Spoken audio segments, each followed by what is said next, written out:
Hello guys, welcome back to my YouTube channel. ഒറ്റ നോട്ടത്തിൽ നിങ്ങൾക്ക് ഇത് ഏത് ക്ഷേത്രമാണെന്ന് മനസ്സിലാവുന്നുണ്ടോ? എങ്കിൽ നിങ്ങൾ ചെറിയെങ്കിലുള്ള ഒരു വ്യക്തി ആയിരിക്കണം, അല്ലെങ്കിൽ ഈ ക്ഷേത്രമായിട്ട് നിങ്ങൾക്ക് എന്തെങ്കിലും ഒരു കണക്ഷൻ ഉണ്ടായിരിക്കണം. എന്നാൽ എൻ്റെ പ്രോപ്പർ സ്ഥലം ചെറിയെങ്കിലല്ല, പക്ഷേ എനിക്കിവിടെ എത്തിപ്പെടാൻ വലിയ സമയമൊന്നും വേണ്ട. എന്നാൽ ഈ ക്ഷേത്രം ഏതാണെന്ന് ഇതുവരെ മനസ്സിലാവാത്തവർക്ക് ഞാൻ പറഞ്ഞുതരാം. ഇത് ചെറിയെങ്കിലുള്ള ശർക്കര ക്ഷേത്രമാണ്. ക്ഷേത്രത്തിലെ ഉത്സവമൊക്കെ കഴിഞ്ഞ് എന്നാലും പറമ്പിൽ കുറേ നാളത്തേക്ക് നമുക്ക് വിരിക്കട കാണാൻ പറ്റും. അപ്പോൾ വിരിക്കട കാണാനായിട്ട് ഒരു വൈകുന്നേരം ഇങ്ങ് ഇറങ്ങിയതാണ്. അപ്പോൾ ഇതുവരെ കണ്ടിട്ടില്ലാത്ത ആരെങ്കിലും ഉണ്ടെങ്കിൽ നമ്മളെ കൂടെ പോകുന്ന വിളി നമുക്കൊരു റൗണ്ട് അടിച്ചിട്ട് വരാം. അപ്പോൾ അമ്മയും ഞാനുമൊക്കെ പോയതാണ്. അമ്മ നേരെ പാത്രങ്ങളുടെ സെക്ഷനിലോട്ടൊക്കെയാണ് പോയിരിക്കുന്നത്. അമ്മമാരുടെ വികാരമാണല്ലോ ഈ പറഞ്ഞൊരു സാധനം എന്ന് പറയുന്നത്. ആ സമയം കൊണ്ട് ഞാൻ അവിടെയുള്ള കുറേ സാധനങ്ങളൊക്കെ ക്യാമറയിൽ ഒപ്പിയെടുക്കാൻ പോയി. വാങ്ങിച്ചില്ലെങ്കിലും നമുക്കിത് കാണുമ്പോഴും വീഡിയോ എടുക്കുന്നതൊക്കെ ഒരു ത്രില്ലാണല്ലോ. പണ്ട് സ്കൂളിൽ പഠിക്കുന്ന സമയത്തൊക്കെ ഇങ്ങനത്തെ സാധനങ്ങളൊക്കെ കാണുമ്പോൾ എനിക്ക് വിരിവിരാ ഇങ്ങനെ വരുമായിരുന്നു. ഈ മുന മാറ്റുന്ന പെൻസിലും കളർ റബ്ബറുകളും. ഇപ്പോഴും അതിന് വലിയ മാറ്റമൊന്നുമില്ല, പക്ഷെ വാങ്ങിച്ചിട്ട് ഉപയോഗമില്ലല്ലോ, അതിൻ്റെ കാലമൊക്കെ കഴിഞ്ഞു. എല്ലാം നോക്കി വരുന്ന കൂട്ടത്തിൽ ഞാൻ കണ്ടതാണ് ഈ സാധനം എന്തിനാണെന്ന്. ഞാൻ തിരിച്ചും മറിച്ചും തലങ്ങും വിലങ്ങും നോക്കിയിട്ട് എനിക്ക് മനസ്സിലായില്ല. അറിയാവുന്ന ആരെങ്കിലും ഉണ്ടെങ്കിൽ ഒന്ന് കമൻറ്റ് ചെയ്തേക്കണേ. അപ്പം നമുക്ക് ഈ സെക്ഷനുകൾ മാത്രമല്ല, പല സെക്ഷനുകളിലും കയറി ഇറങ്ങാനുണ്ട്. വിരിക്കടയെന്ന് പറയുമ്പോൾ ഒന്നും വാങ്ങിച്ചില്ലോ എന്നുള്ളതല്ല പ്രശ്നം. നമ്മളെല്ലാ കടയിലും ഇങ്ങനെ കയറി ഇറങ്ങി ഇതൊക്കെ കണ്ട് ആസ്വദിക്കണം, വില ചോദിക്കണം. അതൊക്കെയാണ് മെയിൻ കാര്യം എന്ന് പറയുന്നത്. അവിടെ ഒരുപാട് ചെരുപ്പിൻ്റെയും ബാഗിൻ്റെയൊക്കെ കടയുണ്ടായിരുന്നു. പക്ഷെ നമ്മൾ ഈ ഒരു കടയിൽ കയറി ഇഷ്ടംമാതിരി ചെരുപ്പ് ബാഗിൻ്റെയൊക്കെ കളക്ഷൻ ഉണ്ട്. 100 രൂപ, 150 രൂപ, 200 രൂപ, 250 രൂപ. ഞാനിത് പറയുമ്പോൾ നിങ്ങൾ വിചാരിക്കും ഇതിൻ്റെ പ്രൊമോഷനാണെന്ന്. പ്രൊമോഷനൊന്നും അല്ല. നമ്മൾ കാണുന്ന കാര്യം പറയുന്നതിന് ആർക്കും പൈസയൊന്നും കൊടുക്കണ്ടല്ലോ.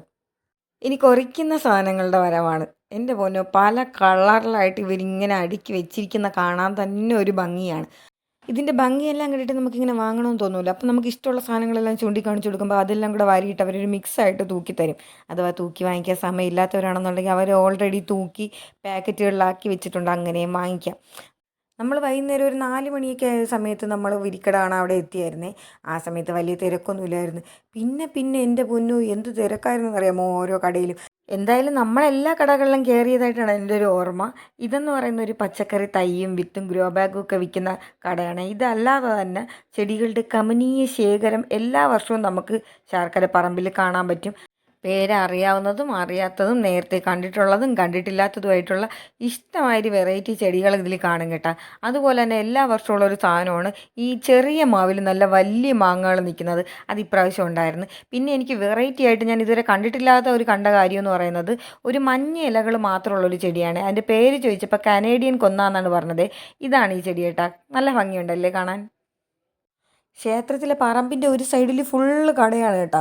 അപ്പം നമുക്ക് അത്രയും ഇങ്ങനെ നടന്ന് കാണാൻ വേണ്ടിയിട്ടുണ്ട്. നടന്ന് കിടന്ന് സത്യം പറഞ്ഞാൽ സമയം പോയത് പറഞ്ഞില്ല, എൻ്റെ കാലും കഴിക്കുന്നുണ്ടായിരുന്നു. കാല് കഴിച്ചാലും ആ വേദന ഞാനങ്ങ് ഇത്തരം സന്ദർഭങ്ങളിൽ അങ്ങ് മറക്കും. കാരണം ചില സാധനങ്ങൾ ഞാൻ നോട്ടം ഇട്ട് വെച്ചിട്ടുണ്ടായിരിക്കും.